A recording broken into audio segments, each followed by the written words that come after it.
welcome to all of you, and also to the many hundreds of you watching online to the 40th IISS Fullerton Lecture. On behalf of our Director General, John Shipman, who is watching us this evening in London, I'd like to say that we're especially pleased to welcome Secretary Austin here to Singapore this evening. Every year, for the last 20 years, the United States Secretary of Defense has addressed a global audience through the International Institute for Strategic Studies to lay out their view of the changing strategic landscape here in Southeast Asia and in Asia more broadly. And we're very happy to continue that tradition this evening, and to do so while welcoming you, Secretary Austin, on your first trip to Southeast Asia since taking up position in January. Mr. Secretary, I might say that I'm confident that while this may be the first time that we welcome you here in Southeast Asia, it will not be the last. In particular, we look forward to your speaking, as is the tradition, in the opening plenary session of the Shangri-La Dialogue when it returns bigger and better than ever in June 2022. That being said, I'd like to begin with some thanks. As those of you in the audience will know, for the last decade, the Fullerton Lecture Series has brought global leaders to Singapore to address issues of regional common interest, beginning 10 years ago with the first lecture by the Secretary General of the United Nations. And it would not be possible without the support of Cavaliere Giovanni and all of his team here at the Fullerton Hotel. And so we'd like to express our appreciation to them and to say thank you for their continued support.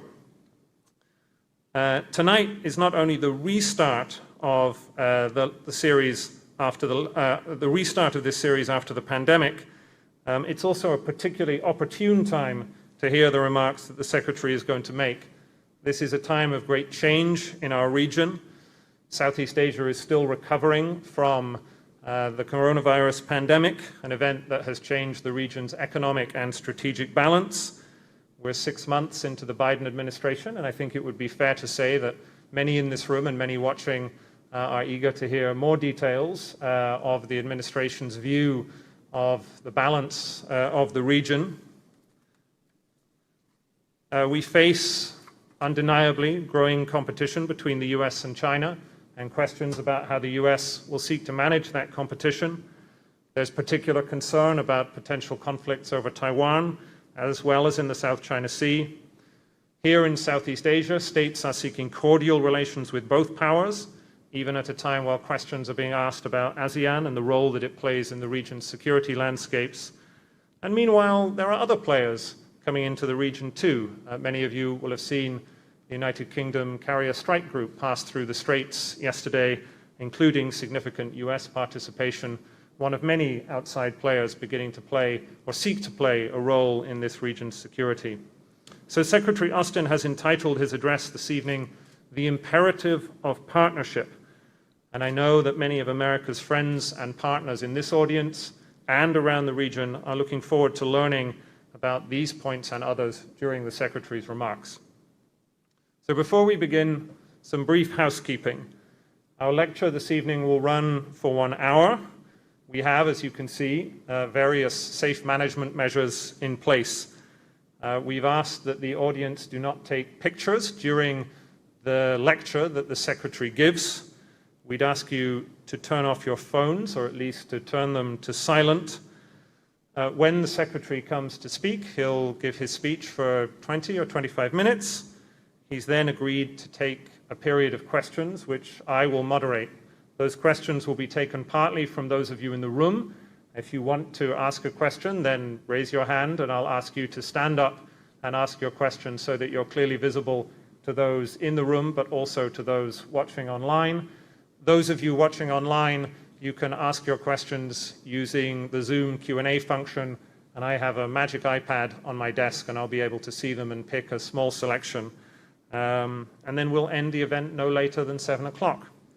So with that, and on behalf of all of us at the IISS and those of you in the room, I'd ask you to give a round of applause to Secretary Austin And Secretary Austin, the floor is yours.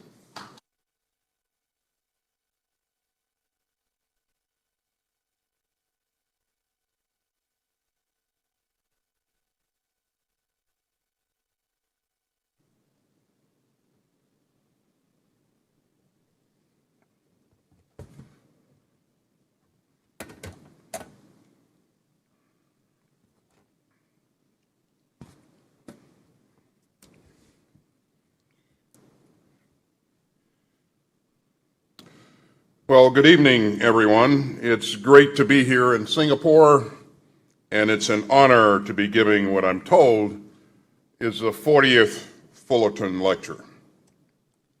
IISS has done an outstanding job enriching our dialogue about the Indo-Pacific. And James, thanks to you and John for all that you've done to make this event possible. It's also great to see Senior Minister Teo and Minister of Defense Ung. Thank you both for your tremendous hospitality. Now, we're meeting in difficult times, but we're working with our friends so that we all come out of the pandemic stronger than before. I'm here to represent a new American administration, but also to reaffirm our enduring American commitments. And above all, I want to talk about the strategic imperative of partnership. You know, I learned a core lesson over 4 decades as a soldier in peace and in war. And that lesson is that nobody can go it alone, at least not for very long. We are far stronger and for far longer when we come together than when we let ourselves be split apart. And the United States and this region are more secure and more prosperous when we work together with our allies and partners. Together with our friends, we face a range of challenges in this region that demand common action. There are transnational threats like the pandemic and the existential threat of climate change, the specter of coercion from rising powers, the nuclear dangers from North Korea, the struggles against repression inside countries such as Myanmar, and leaders who ignore the rule of law and abuse the basic rights and dignity that all people deserve. We will meet those challenges together. In the days ahead, I'll travel from Singapore to see my counterparts in Vietnam and the Philippines. I've come to Southeast Asia to deepen America's bonds with the allies and partners on whom our common security depends. Our network of alliances and friendships is an unparalleled strategic asset, and I never take an ally for granted. Together, this region can rebuild from the pandemic and move forward to an even brighter future in an even stronger rules-based international order. And that means more security, more stability, more prosperity, more resilience, and more openness. We're proud to renew a long-standing bipartisan belief that our partnerships are especially vital in times of great challenge and change. You know, all of our countries have suffered from COVID-19, and it's taking a terrible toll. Yet, the Indo-Pacific has been tested before. Our recent history has been marked by grave crises and by inspiring efforts to tackle them in common purpose. And we've seen it over and over again, from the aftermath of World War II to the frost of the Cold War, to the panic of the 1997 financial crisis, to the ravages of the 2004 tsunami. Yet at so many key junctures, the countries of the Indo-Pacific resisted the temptation to turn inward and instead forged strong ties and built a more inclusive and secure and prosperous region. Today, amid this merciless pandemic, we stand together at another hinge moment. And we face another choice between the power of partnership and the dangers of division. I am confident that through our collective efforts, the Indo-Pacific will rise again to the challenge. And America will be right at your side, just as an old friend should. And after COVID-19, we don't believe that the goal should be to just return to the way that things were. We stand ready to work together, as President Biden says, to build back better. And so the central question for us all is, how can we unite to recover and rebuild? And how do we work hand in hand to forge a more resilient regional order? We think that the answer involves three components, and all of them are rooted in the imperative of partnership.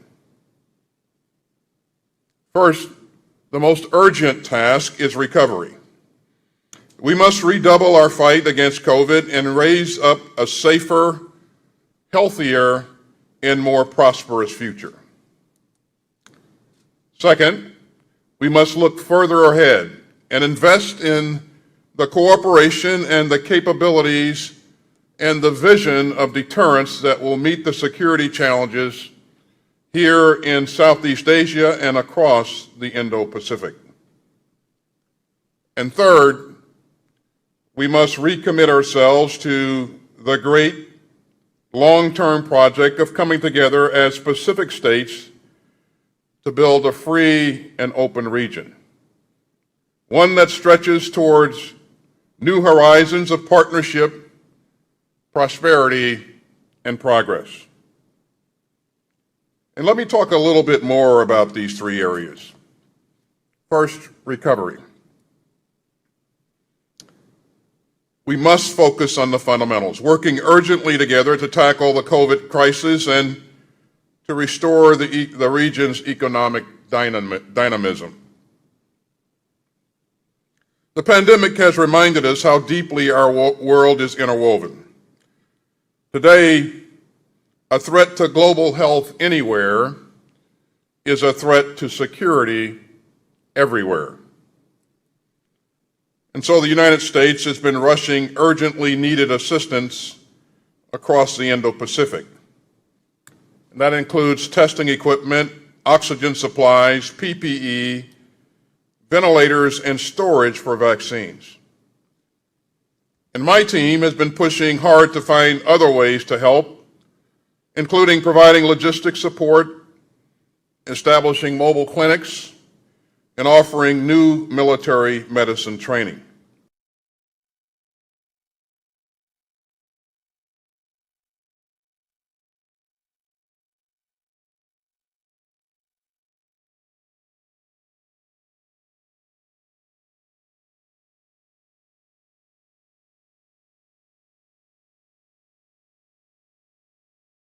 Two months, we have shared some 40 million doses throughout the region, including Indonesia, Laos, Malaysia, the Philippines, South Korea, Taiwan, Thailand, and Vietnam. Now, the vaccines developed in the United States are medical miracles. They are incredibly effective at saving lives and preventing serious illness. And you know what? They're free. No conditions, no small print, and no strings attached. Because this is an emergency. And that's what friends do. And so we'll keep working to end this plague for everyone and everywhere. And we've watched with admiration as countries across the region have come together to fight it. When India was besieged, its friends stepped up, and we salute Singapore for rushing to the scene with 2 C-130s carrying some 250 oxygen cylinders. And Singapore has 3 new vaccine production facilities planned or under construction, which will help more rapidly deploy vaccines throughout the region in future crises. Meanwhile, through the Quad's vaccine initiative, India, Japan, Australia, and the United States have committed to producing and delivering 1 billion vaccine doses right here in the Indo-Pacific. And South Korea is aiming to produce up to 1 billion vaccine doses this year. And to help, the United States and South Korea have established a comprehensive vaccine partnership. The pandemic is still raging, and the road to recovery will be long.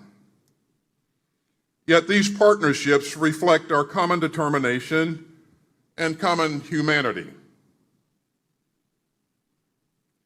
And that brings me to the second way that our teamwork can create an even stronger region.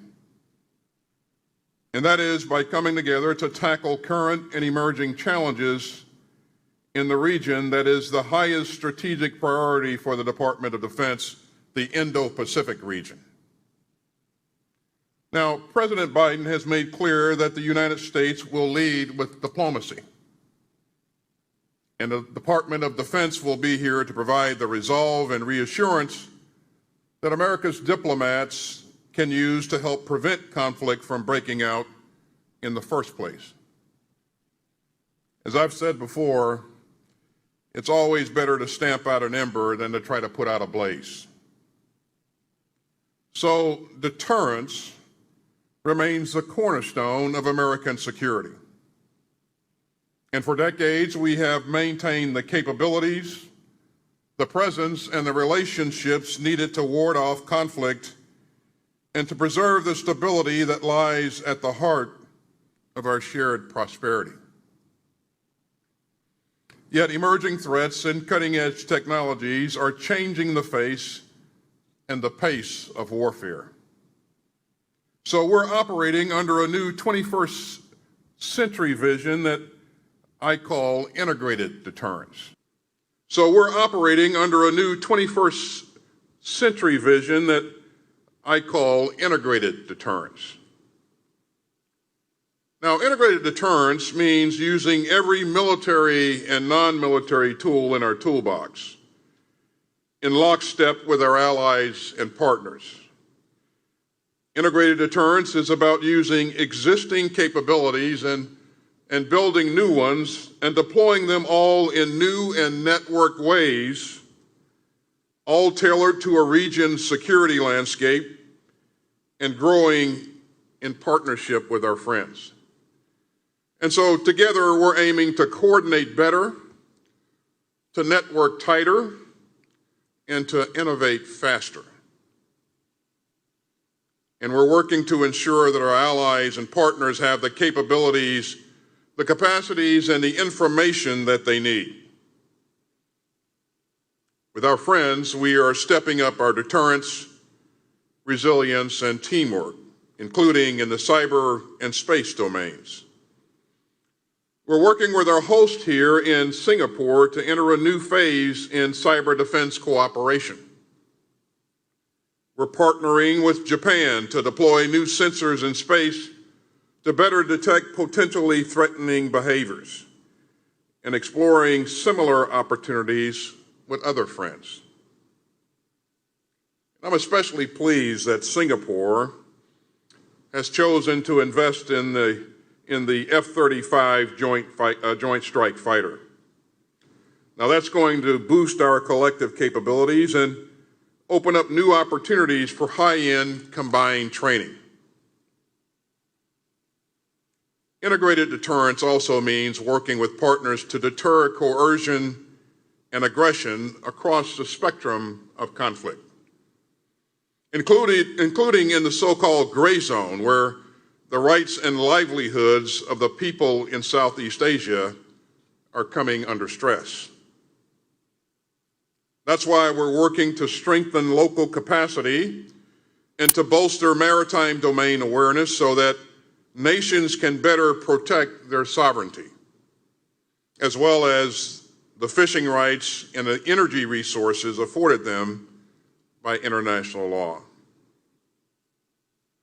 And meanwhile, we're improving interoperability across our security network, and that includes more complex exercises and training.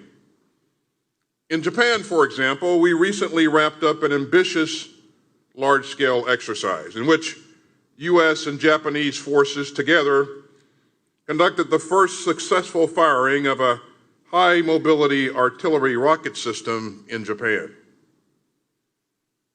And we recently held the exercises known as the Pacific Vanguard and the Talisman Sabre off the coast of Australia, together with Japan, Australia, and the Republic of Korea.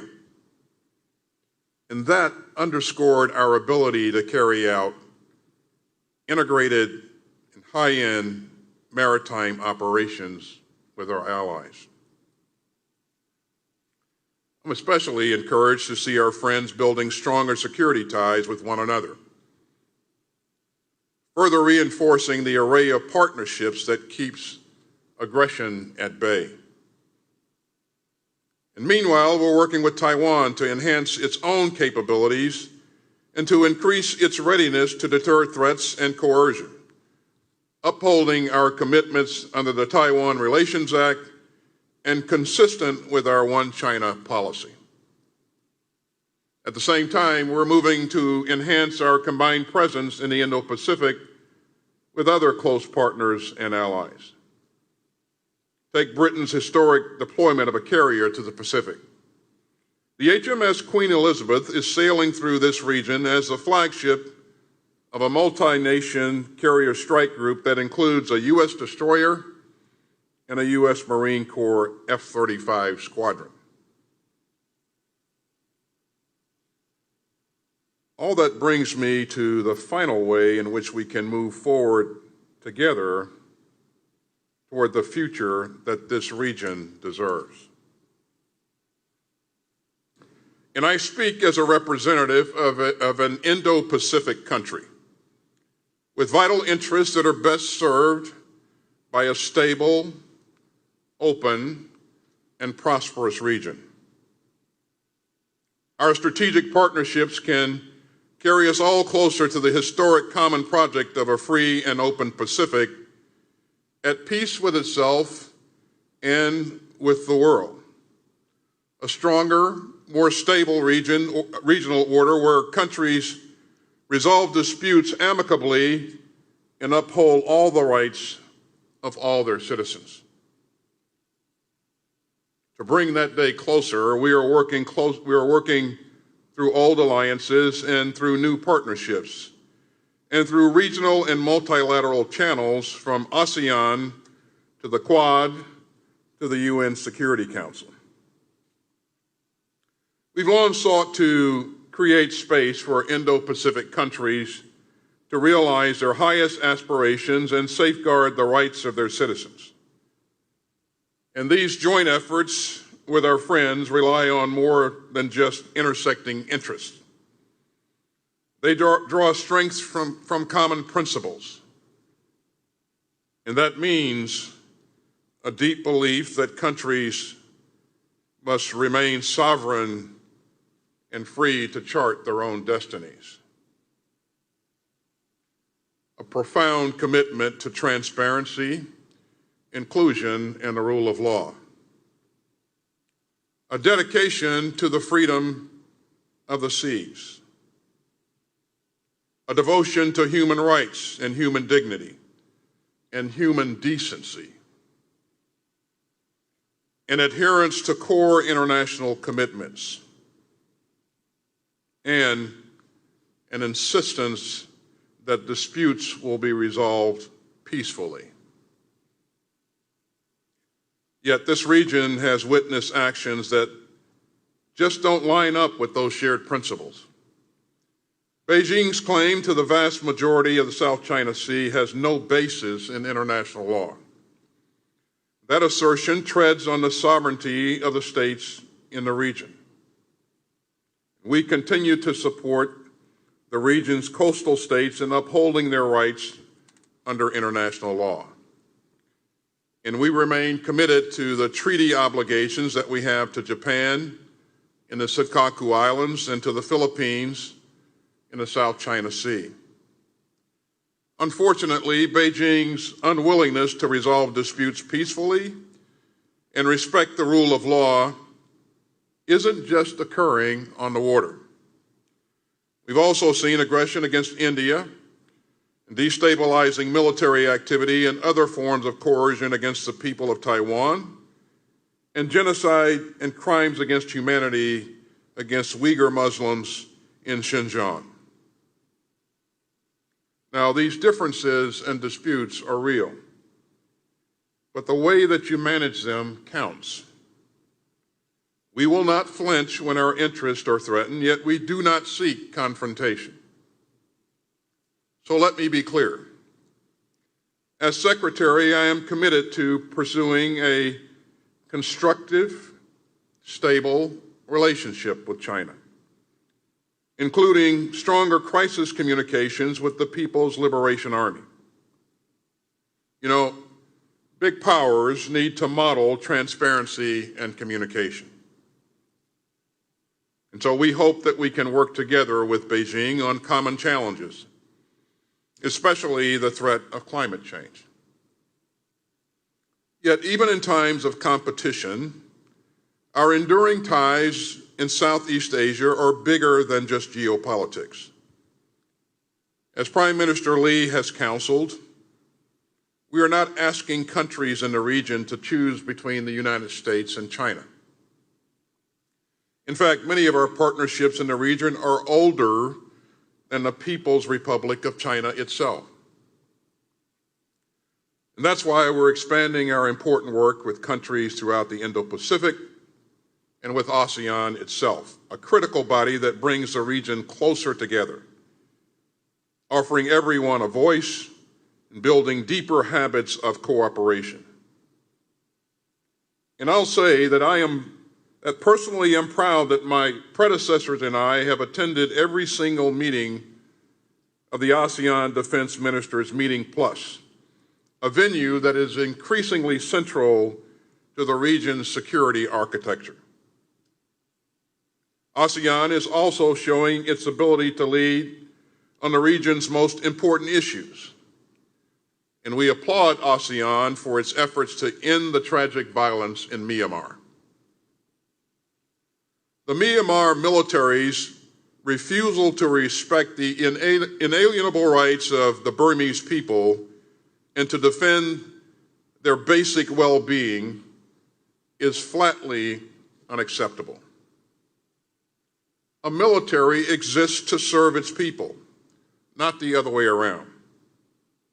And so we call on the Myanmar military to adhere to the ASEAN 5-point consensus and to forge a lasting peace.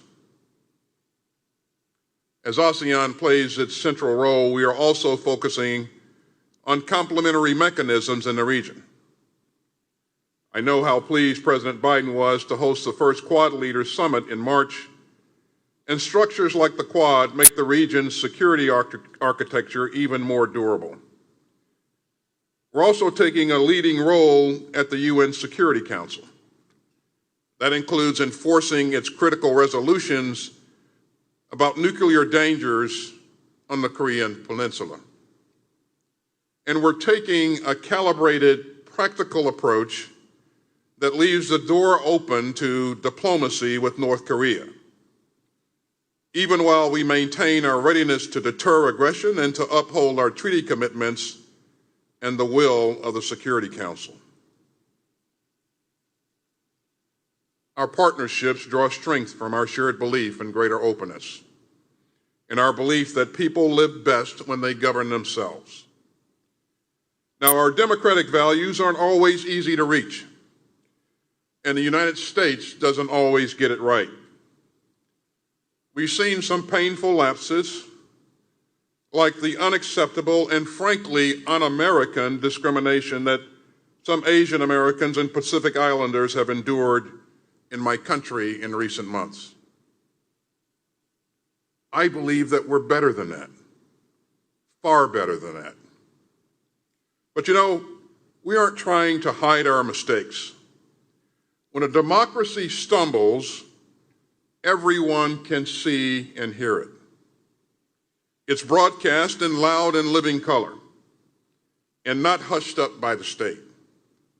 And our openness gives us the built-in ability to self-correct and to strive towards a more perfect union. And when we come up short,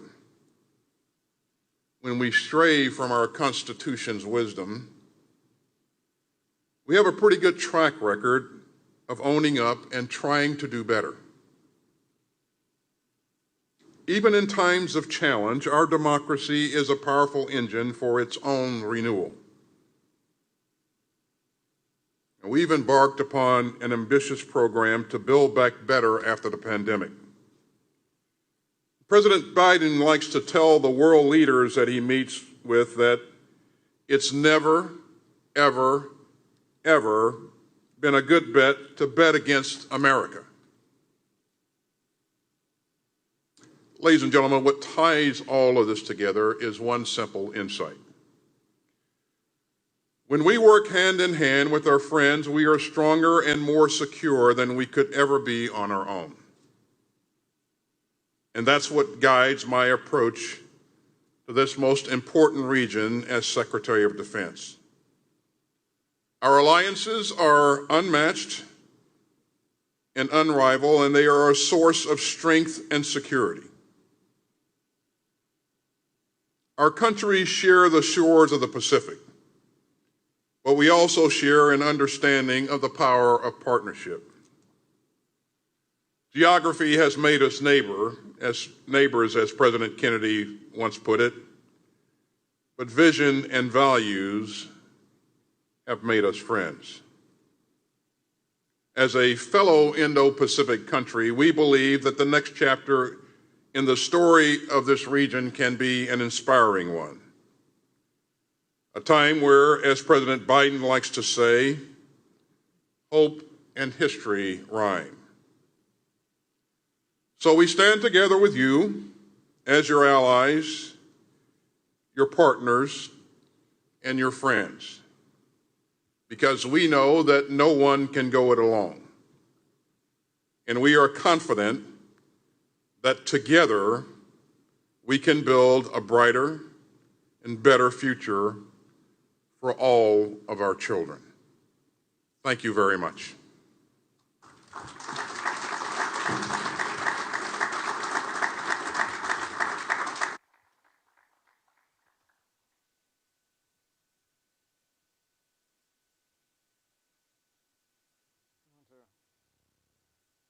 Very good. Thank you for that, Mr. Secretary. We'll now enter the question and answer phase of this evening's proceedings, and I will take questions both from our online audience, where we have close to 1,000 people watching, and in here in the room. And let me start with one of our online questions, which is from Ambassador Tommy Coe, who couldn't join us here this evening, but is known to many of us in this room. And it touches on the question you raised in your speech about the relationship, Mr. Secretary, between ASEAN and the Quad. So you describe these as complementary mechanisms, but Ambassador Coe asks, has the US decided to give the Quad a higher priority than ASEAN, and will this lead to the marginalization of ASEAN? As you heard me say earlier, ASEAN is critical to this region and critical to the United States. It brings stability and peace to the region. It has done remarkable things.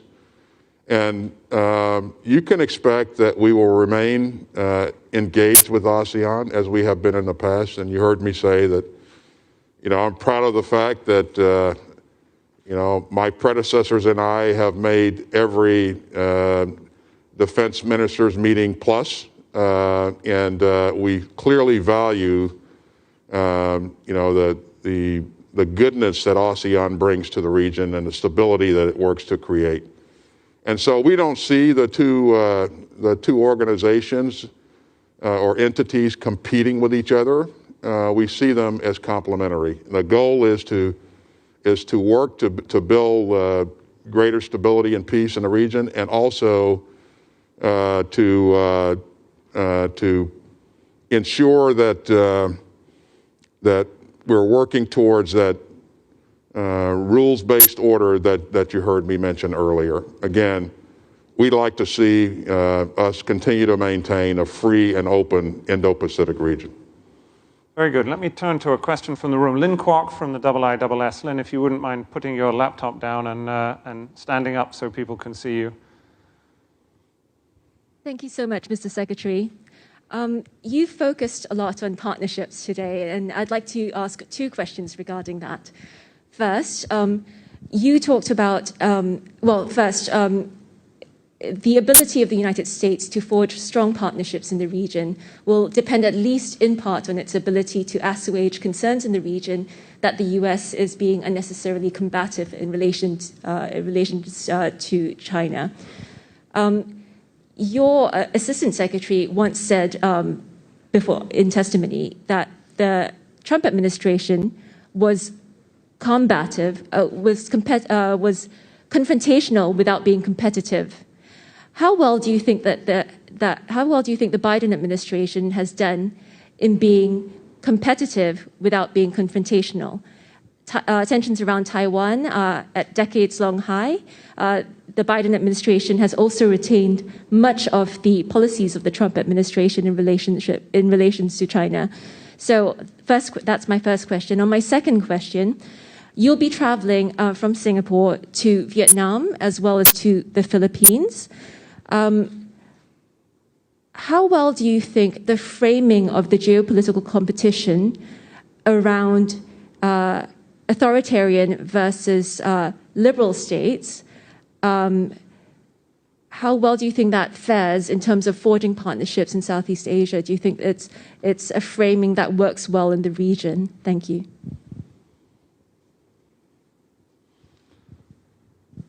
So, and you can correct me if I get off track in terms of answering your question specifically. I think the first question was focused on whether or not we're competing with China or we're in contention with China. Is that correct? How well do I think I think we're doing a great job, and quite frankly, from the very beginning, you've heard our president say that the type of relationship that we seek with China is not one of contention. We compete necessarily because we're two great economic powers. We both have impressive military might, but we don't seek a conflict with China. We recognize that we will compete. We want to make sure that that we deter conflict in every case, at every opportunity, and we'll work with our allies and partners to make sure that we have the capacity and the capability that any adversary that would want to take us on along with our partners would be very, very discouraged to do that. And I think we're doing a good job of that. I think you've seen us really reach out a lot more to engage our allies and partners and strengthen those relationships. That's a big part of this. We're also making sure that we continue to have credible military capability. Again, that would deter anyone that would want to make the mistake of taking us on. But this is a competition not just in the military realm. It's a competition in the economic realm, in the science and technology, and you name it. Again, one that should not spur conflict, but one that we recognize that there will be competition because we are two very large countries with extremely large economies. In terms of how our allies and partners in Vietnam and other places view us, and how they look at the message that we bring to others, we will always lead with our values. That's really important to us, and we will discuss those values with our friends and allies at everywhere we go. And we don't make any bones about that, and I think people realize that that's who we are as Americans. Let me ask a few more questions from our online audience. So one from Evan Laxmana, who's a researcher, an Indonesian researcher. You've discussed what the US has been doing for the region, but what does the US expect Southeast Asian states to do to make up their fair share of defending the shared interests of Indo-Pacific countries? In other words, what sort of resources and efforts would you like to see Southeast Asian states give or invest to the collective defense of the Indo-Pacific? Well, if you consider all the things that our allies and partners bring to the table in terms of capabilities and in the cyber realm, capabilities, in terms of forces, our allies and partners already bring significant capabilities. Our goal is to make sure that we're working closely with allies and partners so that we ensure that we have the right policies and procedures so that when the time comes, if the time ever comes, and hopefully it never does, that we can work together in a seamless fashion. We would also hope that our allies and partners continue to work with us to ensure that the region remains a safe and open region that promotes commerce and that protects the sovereign rights of individual nations. Let me take another question from the audience. So I saw Charlie McCann's hand. So Charlie McCann from The Economist newspaper. So we'll just get a microphone over to you, Charlie. Thank you, Mr. Secretary, for your remarks. In your speech, you applauded ASEAN efforts to end the conflict in Myanmar. However, the junta has flatly ignored ASEAN's 5-point consensus. The violence continues. It is not holding talks with the National Unity Government. And 3 months after committing to appoint a special envoy, ASEAN has yet to do so. Doesn't that suggest that ASEAN is not up to the task of resolving the conflict in Myanmar? Thank you. Well, first of all, we remain very concerned about the trajectory of events in Myanmar, as you heard me mention earlier. We will continue to work with our allies and partners in the region to encourage the military in Myanmar to move in the right direction, to release the civilians that it's holding as prisoners now. And ASEAN obviously plays a key role, or can play a key role. We certainly will continue to encourage our ASEAN to continue to work this issue. But make no mistake, this is a very difficult issue, and if it were easy to resolve, it would have already been done. But we applaud ASEAN for its efforts, and we certainly encourage ASEAN to continue to work at this along with other allies and partners. Let me take another question from our online audience. So this is one from Mateusz Shatis, a question about the Philippines, which is where the Secretary is going later on his trip. How does the United States plan to save the visiting forces agreement with the Philippines?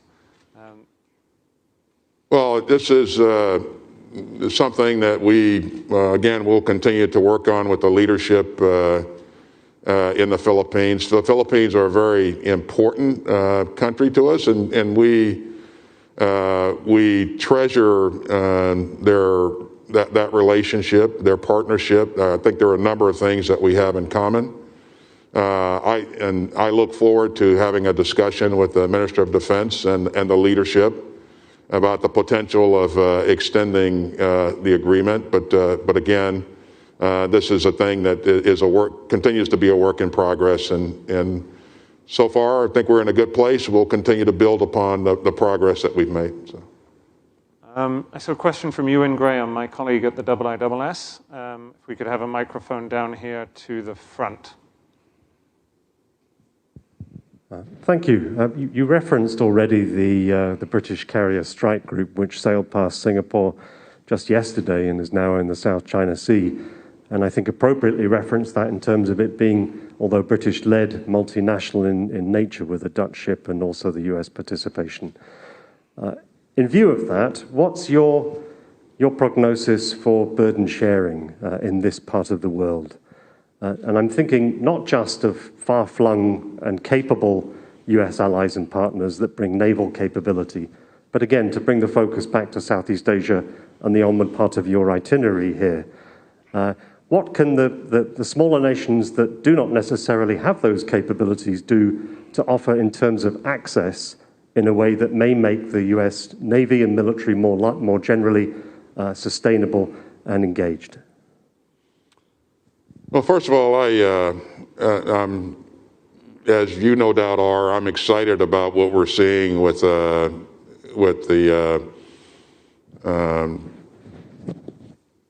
interoperability that's been demonstrated between the UK and our forces. As you know, we've made this journey from Europe to here. It's really been a successful endeavor, and I look forward to more of that going forward. The UK and the United States are global nations with global interests, and so as we look to balance our efforts in various parts of the world, we're not only looking to help each other in the Indo-Pacific, but we're looking to ensure that we help each other in other parts of the world, as well as if, for example, we focus a bit more here, are there areas that the UK can be more helpful in other parts of the world? And I have a great relationship with the UK MOD, and these are discussions that we've had a number of times. And again, it's a balancing act. Resources are scarce, no matter which country you're talking about. But, and again, we have interest around the globe, and we want to make sure that we work together to address all of those interests. There are things, obviously, that if nations are capable of providing resources and capability to help in this region, we welcome that, and we will facilitate that where possible. But again, we have a global perspective, and there are a number of places we can help each other as we shift our stance. Mr. Secretary, let me take another question from our online audience, this one on the question of Taiwan, which you raised in your speech. This is from Catherine Hiller in Taipei. Secretary Austin, she asks, you mentioned Taiwan in the context of China's unwillingness to settle disputes peacefully. Do you see China's military measures of coercion towards Taiwan as the main problem, or are you worried that there is an actual risk of a Chinese attack on Taiwan?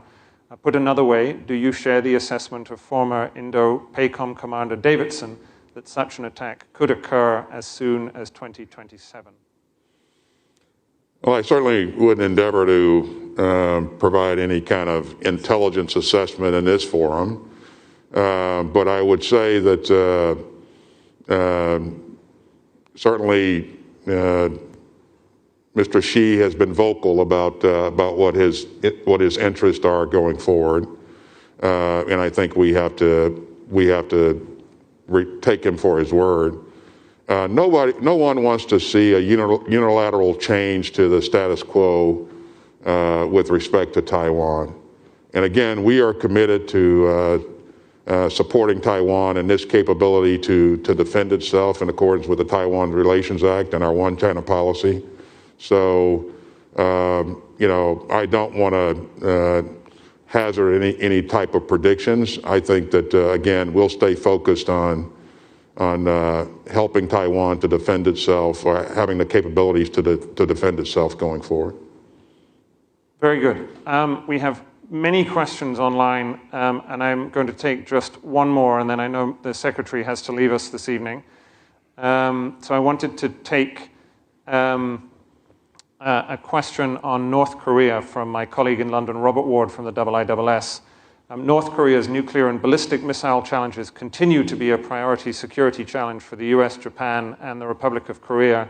Given persistent strains between Tokyo and Seoul, what role do you think the US should play to improve trilateral cooperation to boost the three countries' ability to deal with these contingencies? Yeah, we've been pretty clear about our desire to see relations improve. As far as North Korea is concerned, we're open to dialogue. But having said that, we also remain focused on our commitment and our responsibility to help defend the Republic of Korea if it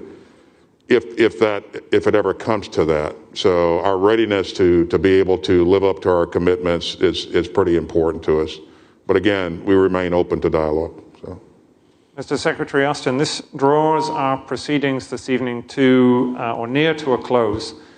So I wanted to thank you for a wide-ranging set of remarks and also for taking a series of robust questions from our audience in the room and at home. The IISS looks forward to welcoming you to a number of further such engagements, at least next June at the Shangri-La Dialogue. For those of you watching at home, wherever you may be this evening, this ends the formal part of our proceedings, so thank you very much for joining us, and thank you again to Secretary Austin. For those in the room, I'd invite you to stay in your seats while Secretary Austin first has a photograph taken and then leaves the stage. And before that, I'd invite you all to give him a warm round of applause for talking to us here this evening. Thank you.